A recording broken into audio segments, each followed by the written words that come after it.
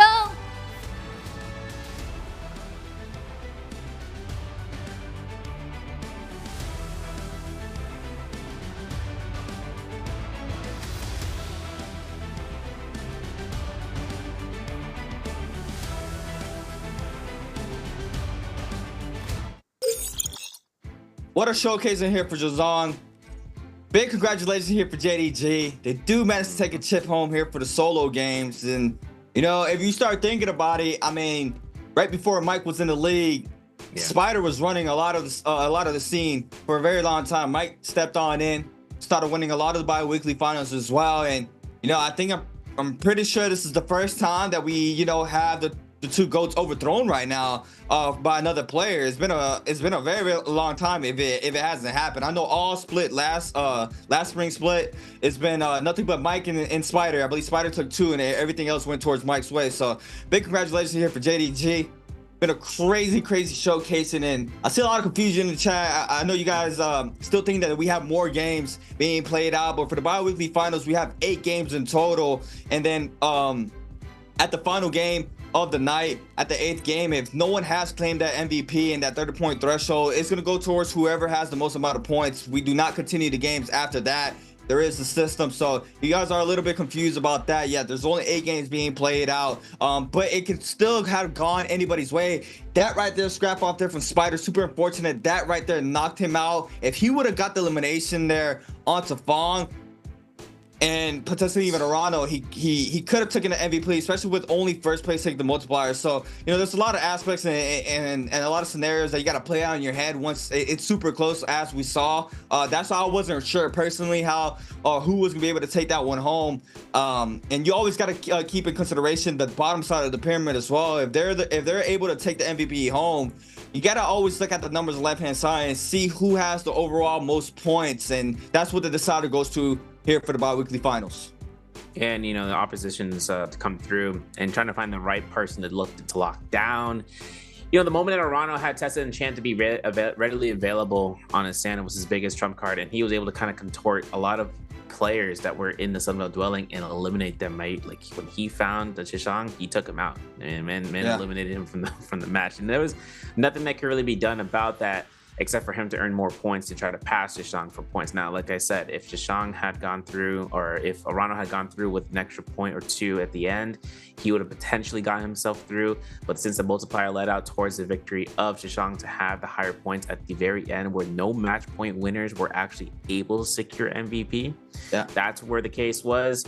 Arano had the most points coming through there that round, but since the overall points hadn't been calculated, that's how we end out the day. So with that being said, congratulations, JDG Shishang. I mean, listen, outside of solos, trios, man, JDG is cooking out there with the point threshold. They have a lot of contestants coming through. Hopefully we can see a double down dub for JDG. That'll be insane this weekend. That would be the absolute opener of this season that could set up the precedent for both of the teams in solos and to the trios. And I mean, Sean played in the past in the trios. If you guys don't remember, you know, this is like a history lesson for bringing it back up through here. Shishang was able to play as a hybrid choice pick through trios for the team, and it was playing solos at the same time during J-Cup, man. And he was able to take both of those role selections between playing solos and the trios as it fell through, and just being able to, you know, practice with the team on both occasions, but also to be able to play for his own benefit of being able to represent his organization and represent the team. Now we're in there. Now we got the dub, and now we're looking at the scores because Arano, right? First place, 7 kills. Or 7 points, I should say. 6.6 for Fong. Literally. If Fong had at least 1 extra kill, he would have been able to get himself into making a match point winner. He would have won by default due to the rule system, but did not prove that difference of points. Yeah, it's a very, very, very close bi-weekly final. Let's take a quick look at everybody's points. So Arano with a 7-game score, Fong with a 6.6, WBG Spider with a 5.5, 4 eliminations on the board for himself here for game number 8. JDG Shishang with 3 on the board, 4.5.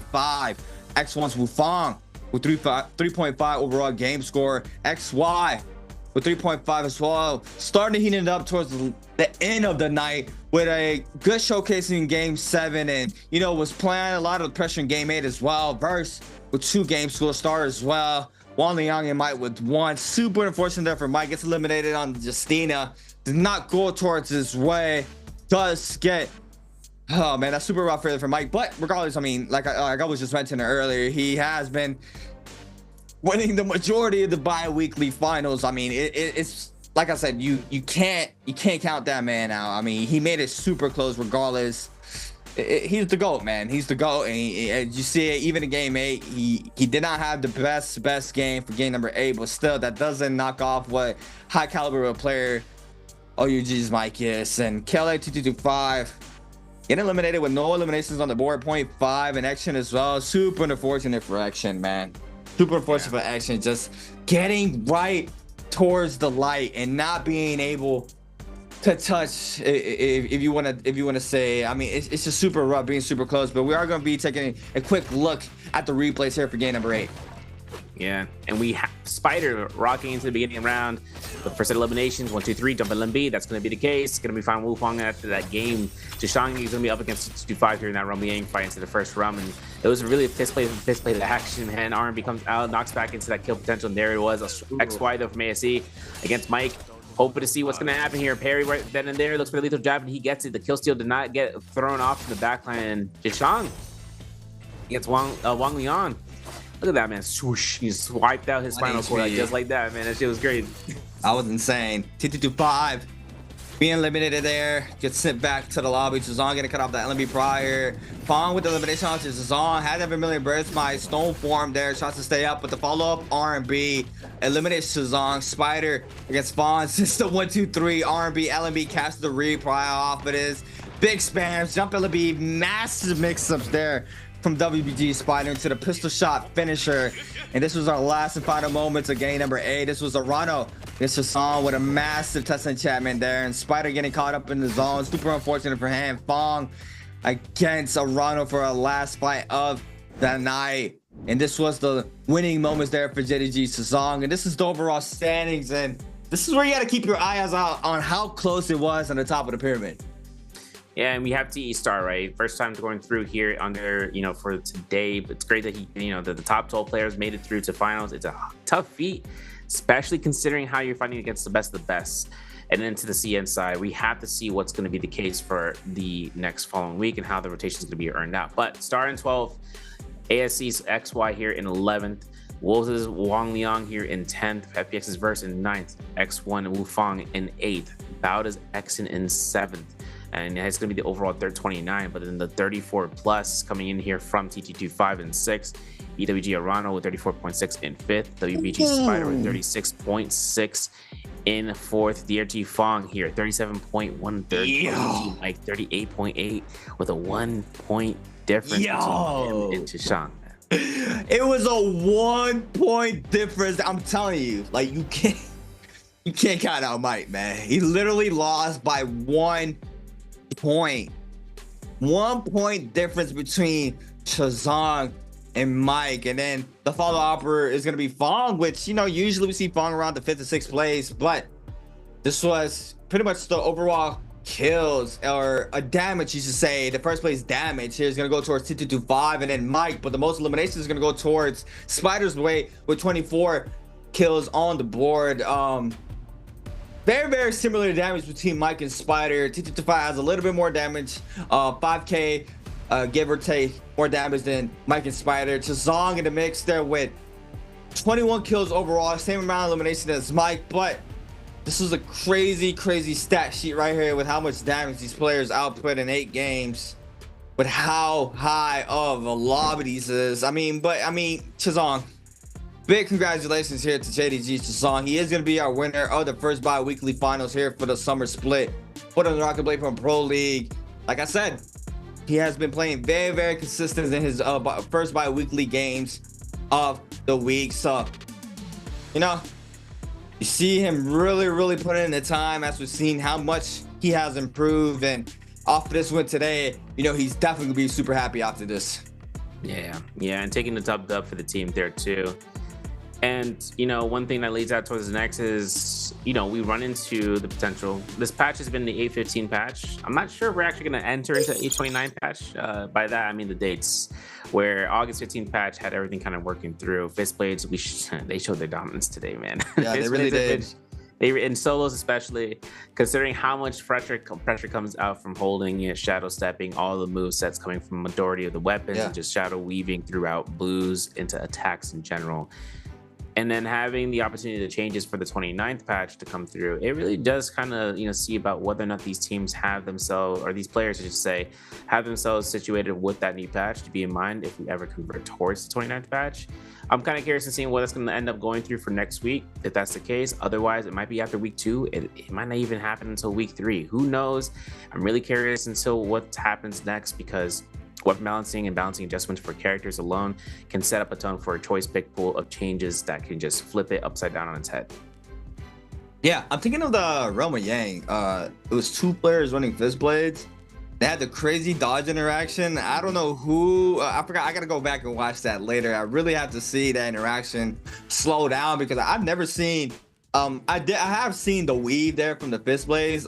Whenever someone sends a focus attack, being able to weave it with the fist blaze, but I never saw the fist blaze interaction being weaved there. So I'm gonna have to go back and rewatch that. That was a crazy sequence in my opinion. It's something that I've been thinking about all night. I really want to see how that interaction is between both of those weapons. But yeah, right now they were playing on that patch with the fist blaze were at its strongest. It's not currently in the live game right now. It has been tweaked just a tad bit, but we have our schedule for tomorrow's trios bi-weekly final, our first one of the summer split. This is our lineup here for the games. It's gonna start off with four Firefly maps off spawn, and then straight into 2 daytimes until a double nighttime as we had here for the solo finals as well. Yeah, triple into a double down Firefly. So triple nighttime maps in the first 3, triple Firefly maps just go through, and then triple non-Fireflies over a daytime. But if the games end up going to game 7 to game 8, with a 7-point match point threshold to still be kept and enacted, that means we're going to have a massive, turnaround of drops to happen for those team comps and trios. In a sense, now we're switching content. Let me take off the tie.